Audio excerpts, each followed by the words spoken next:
бүгдээр хамтдаа хийсний өмнө ирээд гимшлийн зүрстгэлтэйгээр хийсний өмнө ирцгээе. Давид хаан нэгэн цагт үнэхээр хийсний өмнө гим нүгэл үлдээд гэхдээ Давид хаан үнэхээр зүрстгэлээсээ өөрчлөхийн тулд эзэн та миний зүрхийг өөрчлөөч хэмээн залбирсан байдаг. Хамтдаа бүгдээр хийсний өмнө үнэхээр зүрстгэлээсээ өөрчлөхийн хамтдаа энэ магтаалыг өгцгөөе.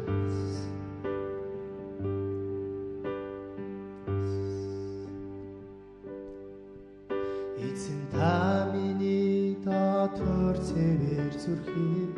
бүтээгэж миний дотор зөв сүнсийг байгуулж эзэн та миний дотор цэвэр зүрхийг бүтээгэж миний дотор зөв сүнсийг байгуулж эзэн та миний дотор цэвэр зүрхийг бүтээгэж миний дотор зөв сүнсийг байгуулж эзэн та миний дотор цэвэр зүрхийг бүтээгэж миний дотор зөв сүнсийг байгуулж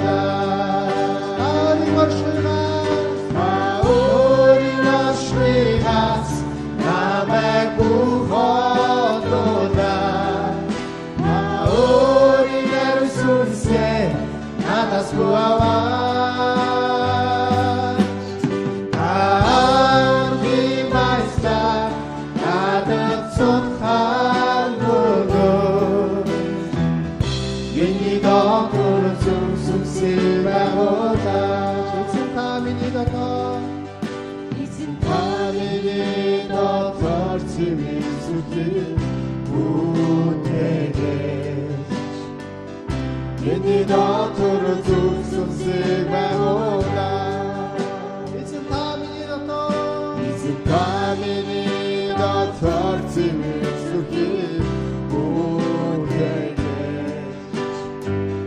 миний дотор зөв сүнсийг байгуулж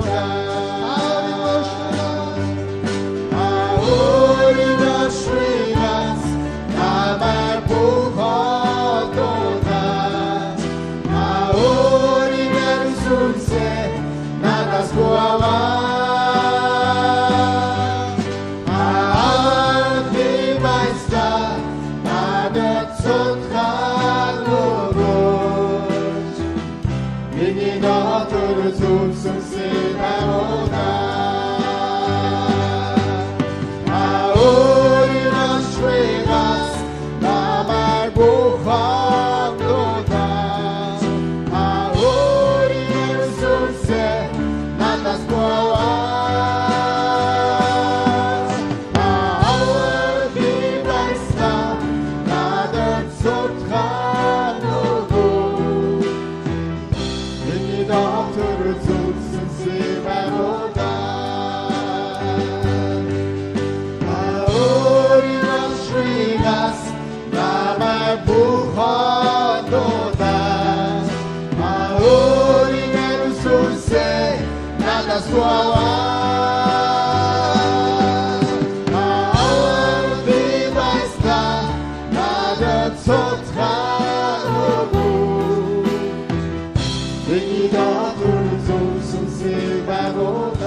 with me.